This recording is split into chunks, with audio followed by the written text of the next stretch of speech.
Good afternoon, everybody. Match 21 of the 1979 Cricket World Cup was played today. The Group 1 encounter between England and India at Colombo. India looking for a win that would guarantee them a place in the quarterfinals. England looking to keep their winning run in this tournament and extend their winning run to 4 out of 4 in the group stage so far. This is what happens.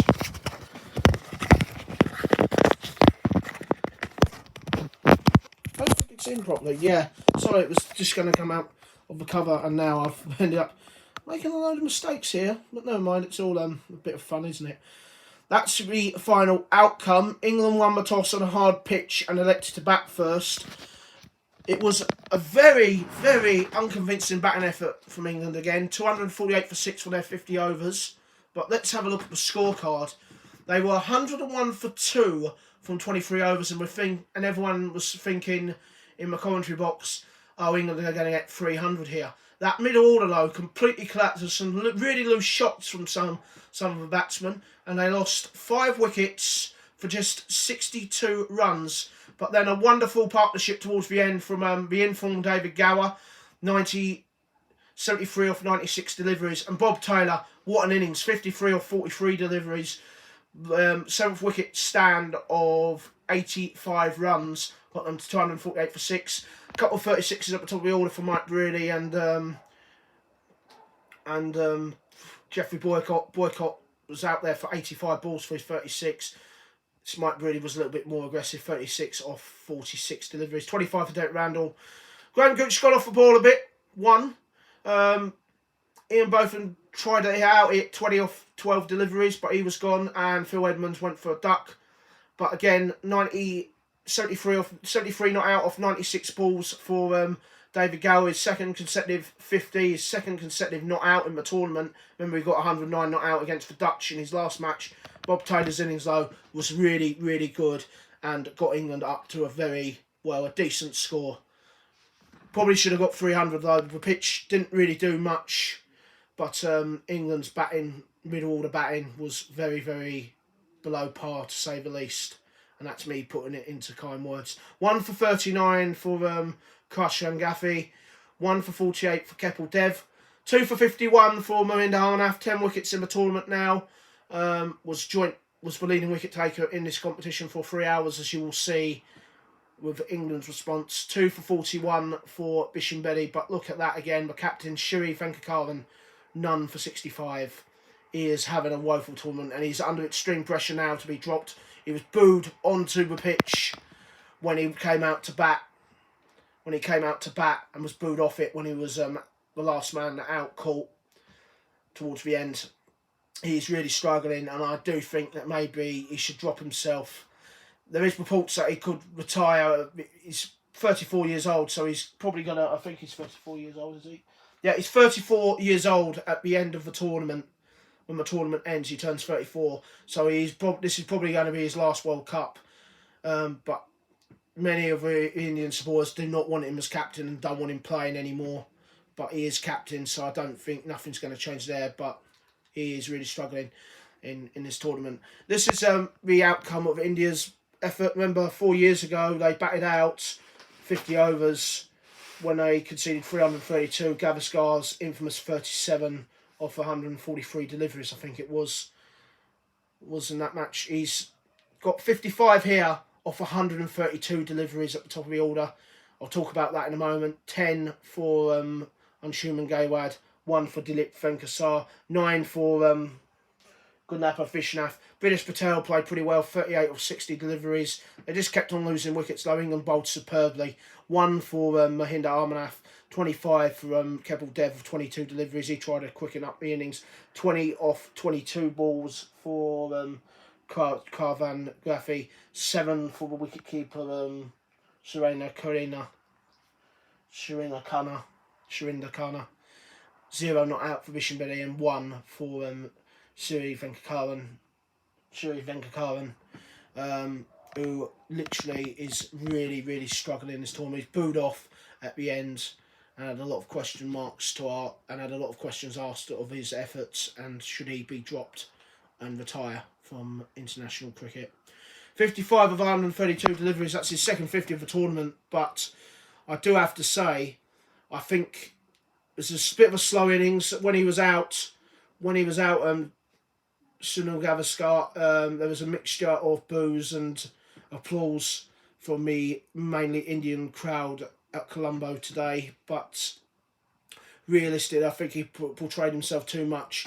We're talking about in my commentary box, India just seem once, unless they bowl a team out for under 200, it doesn't seem like they've got the batting side to chase. Their record at chasing what in one day is very poor. I think they've only won 3. They've won, if you discount the associates that they've beaten in the World Cup, they've played something like, they've chased 18 times against major test playing opposition, and they've only successfully aced against the test play nation once. 182 all out. These are the bowling figures. 19 for 0 for Geoffrey Boycott. Ian Botham, 3 for 24. 9 wickets in the tournament for Ian Botham now. That's his 3rd consecutive 3-wicket haul. 0 for 33 for Edmonds. Had a pretty ordinary match, but you know what? It was mainly a it's mainly a pitch for the fast bowlers. All the England fast bowlers bowled absolutely superbly. That 4 of Chris Holt, Mike Hendrick, Bob Willis and Ian Botham look absolutely superb. 3 for 36 for Chris Holt, 2 for 36 for Mike Hendrick. As I was saying earlier, 10 wickets in 4 matches for him now, so he's the joint leading wicket taker with Mahinda Harmanath in the tournament, and 2 for 20 for Bob Willis. The final outcome, when all's said and done, England versus India at Colombo. England winning the toss, electing to bat first. Not the most convincing batting display. They only looked like they were going to score 300, but they had a middle order collapse. In the end, they scored 248 for 6 off their 50 overs. India bowled out for 182. England winning by an emphatic 66 runs. 4 wins out of 4 for England in the World Cup so far. India have to wait a couple of days at least. Probably rely on the Bangladesh-Holland match to see whether they'll be in the quarterfinals of the tournament.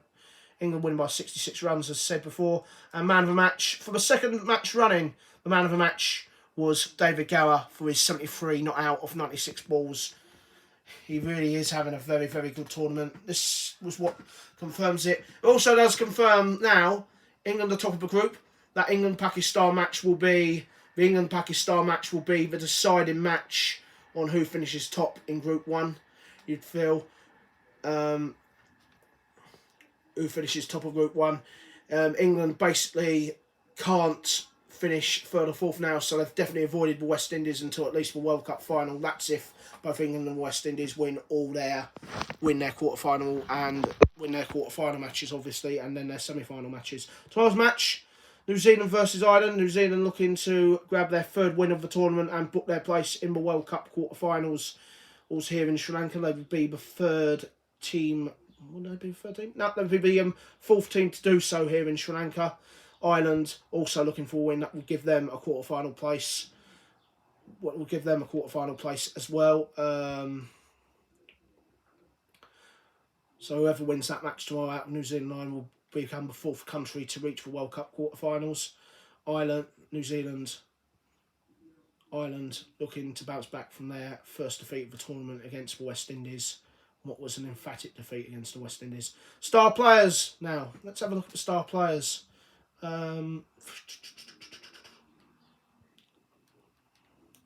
Star players for England, star players for India. You'll see in a moment what I mean in terms of the leading wicket taker. Yeah, 166 runs in 4 innings for Mike Brearley. He's actually had a pretty solid tournament. He's getting starts, but he's not going on and getting one. He's only got 150 in the tournament, and that was against Bangladesh. 166 runs in 4 innings at an average 41. He's having an okay tournament so far. He's gone off the boil recently, Graham Gooch, ever since his 73 in his first match and his 53 against Sri Lanka. He's been out for 1 and 3, 13 and 1 in the last 2 innings, averaging 35. So yeah, he's hit a bit of a brick wall, needless to say. 10 wickets. Oh, well, we've got 3 leading wicket takers. I completely forgot. 3 wickets for Chris Holt, 10 wickets in 4 matches at an average of 11. So he's actually the joint leading wicket taker in the tournament, Chris Holt, alongside Mike Hendrick and Mahinda Harmanath. So he's got 10 wickets in 4 matches. 7 wickets in 4 matches for Bob Willis at an average of 17. 10 wickets in 4 matches for... sorry, let's just go back. No, sorry. 10 wickets in 4 matches for Mike Hendrick as well. As for the Indian star players, Gunapa Vishnath was out cheaply today. His average has gone down to 52 now with a bat. 156 runs in 4 innings for him. And Mohinder Amarnath, his average went down to 28 today thanks to his one. Thanks to him getting bowled out for just 1 today. But he's got 10 wickets in 4 matches, an average of 15. So Mike Hendrick and Chris Holt of England. Mike Hendrick and Chris Holt of England and Mohinder Amarnath all were joint leading wicket takers with 10 wickets in 4 matches so far.